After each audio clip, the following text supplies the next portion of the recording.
Have you ever wondered what it would take to make you wish for death? Not just consider it, but to actually schedule it in your calendar?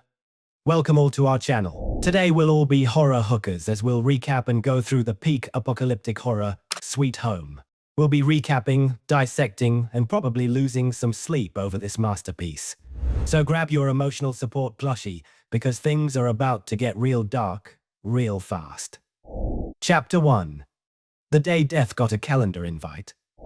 Picture this, a peaceful urban landscape under a deceptively calm sky. Birds are chirping, some dude's mowing the lawn.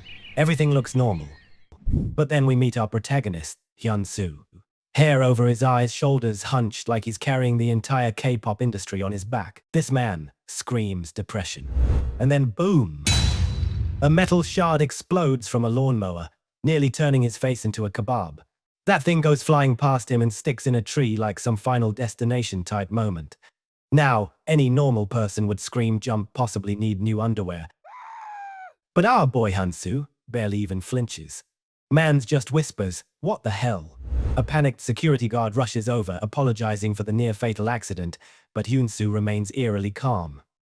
"Sorry about that, kid. Phew, that was a close call," the guard exclaims, his eyes wide as he examines the busted mower with utter confusion. "How on earth was it able to do that?" The guard shifts awkwardly, scratching his neck. "Sorry, kid. Well, figures, because most of the residents here are shitty. There isn't any person to talk to." He clears his throat, maybe realizing he just called his tenants garbage to a new one. "Anyways, I haven't seen you around before, so what brings you here?" The boy hesitates, a shadow crossing his expression. "Just moving in," Hyun-Su whispers, barely audible. "What? Speak up, kid. Can't hear ya."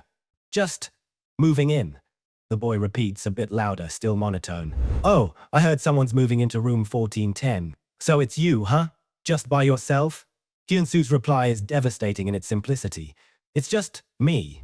3 words carrying the weight of an entire tragedy we've yet to understand. The guard, oblivious to the situation, continues the awkward conversation. "You look pretty young to live on your own, but I guess everyone has their own personal situation. When is your luggage coming in?" "Maybe around this afternoon," Hyun-Su responds, still looking away. The old man doesn't push it. "I see, you can go ahead, and as soon as your luggage arrives, drop by the security office sometime in the evening. There are several things you need to know." As he's sending our boy off to his new apartment, he thinks to himself, "Geez," he speaks really softly. And suddenly something weird happens. The guard starts bleeding from his nose out of nowhere. Remember this moment.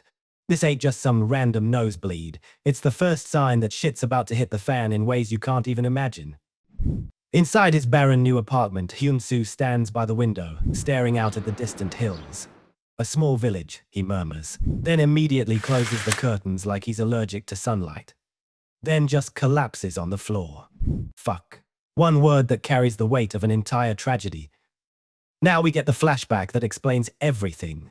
3 framed portraits surrounded by white flowers, his entire family gone forever. The funeral hall is buzzing with angry voices. How could this happen? Where is he? Hyun-Su, that shitty bastard, never showed up to his own family's funeral. A woman, probably a relative, responds to the angry man. "I called him earlier, but he never replied back." Figures. And then Hyun-Su walks in like he just rolled out of bed. The relatives start judging everything about him. His clothes, his shoes, his entire existence. I mean, man's wearing sandals at a Korean funeral. Now that's aura. The atmosphere crackles with tension as the older relative confronts him. "Hyun-Su, you bastard. You got a lot of nerve showing yourself here." But here's the kicker. Instead of apologizing, our boy, standing before the flower-draped portraits of his family, ignoring all the insults, and says, "I checked it out." Confused by his words, his relatives become silent. Hyun-Su continues, "I really didn't want to go outside, but there's something that doesn't make sense." He pulls out 3 bank books and drops them on the floor. "These 3 in total come up to $2,000, he says, voice flat and cold, his voice getting louder with each word. "You want me to live on this measly savings?" And then he absolutely snaps. "Answer me, you incompetent asses. How the fuck am I supposed to live now?" In this moment, we see the truth. Hyun-Su isn't just grieving, he's been completely abandoned. "Get that fucker out of here!" Multiple hands grab Hyun-Su, violently pulling him away from his family's portraits. He struggles desperately against their grip, face contorted with helpless anger. Our boy was thrown out faster than a Karen at a Starbucks.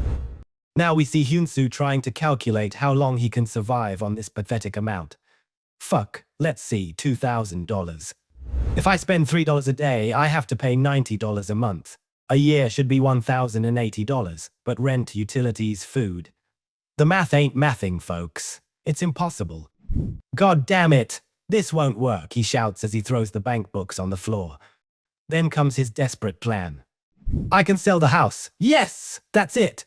What a drag, but if I sell the house and live in a small apartment. Yes! If I do that. But even as he says it, you can see the hopelessness in his eyes. It's not enough. It's never going to be enough. Yet his voice cracks with desperation, reality closing in once again. Somehow. Tears are pouring out of his face while the room grows darker around him. Shadows deepening as hopelessness takes root in his heart. Somehow.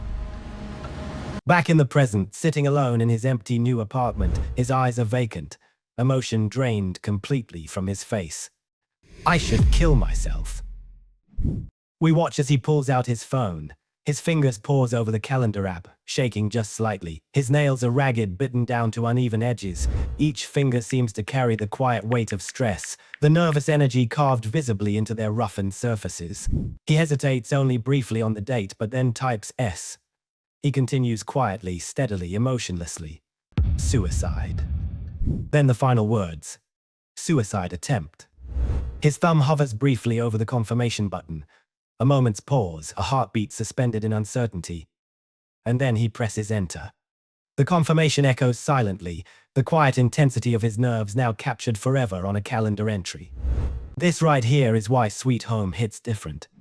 It's not just jump scares and monsters, it's the psychological breakdown that makes you check your own nose for blood. If you're feeling this breakdown in your soul, smash that like button, and let's keep going. Chapter 2. Isolation and Connection.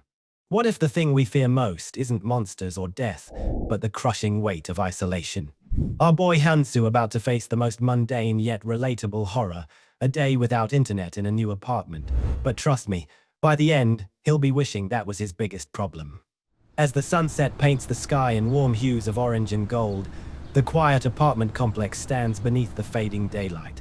Inside one of the modest apartments filled with unpacked boxes, Hyun-Su paces restlessly, phone in hand. Yes, hello. So what time do you expect me to come? He asks impatiently.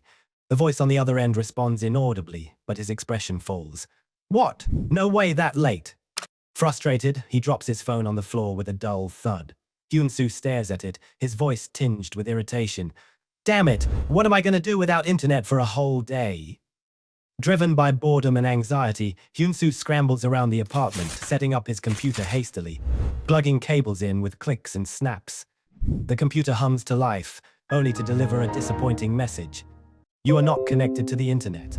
Hyun-Su slumps onto the bare floor in silent defeat, the room engulfed in quiet isolation. Lying on his back, staring blankly at the plain ceiling, Hyun-Su sighs deeply. This sucks.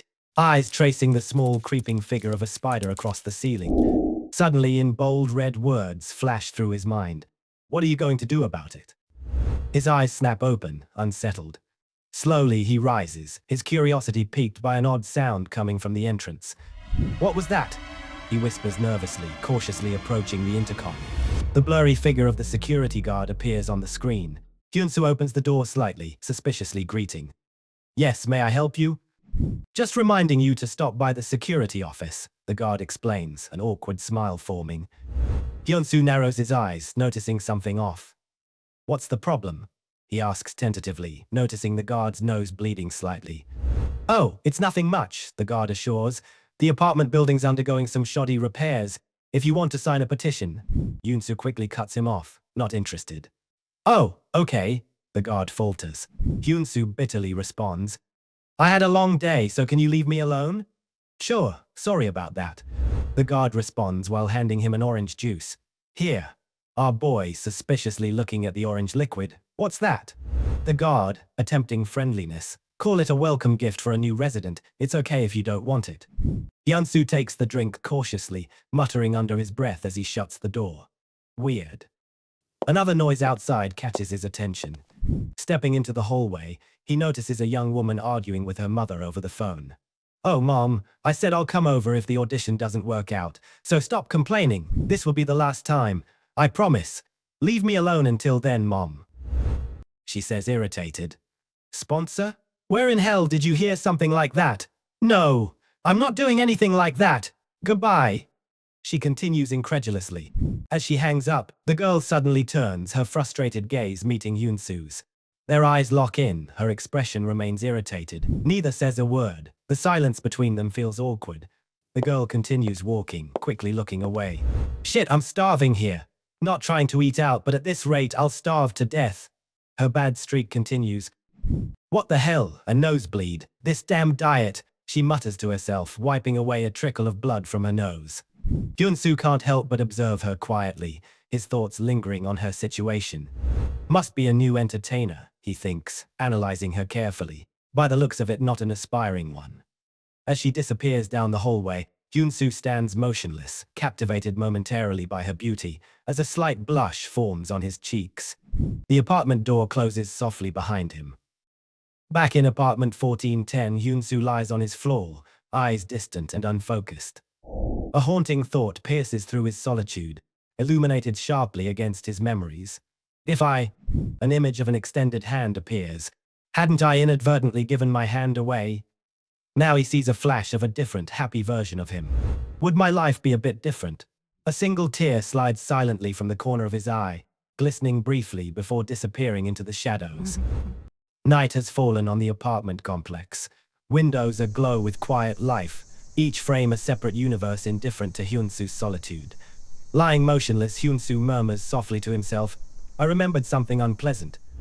Some soap opera running on his TV draws his attention.